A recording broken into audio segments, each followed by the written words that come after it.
कैसे सुनी जमाना।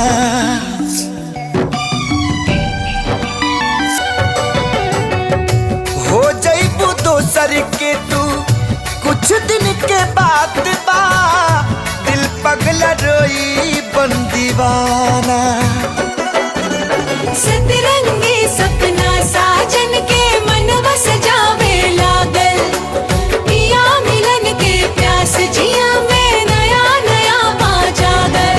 सीख ले हवे हम भी, हाँ सीख ले हवे हम भी, गम में हंसे के ज्यादा अब जिए के पड़ी, अब जिए के पड़ी।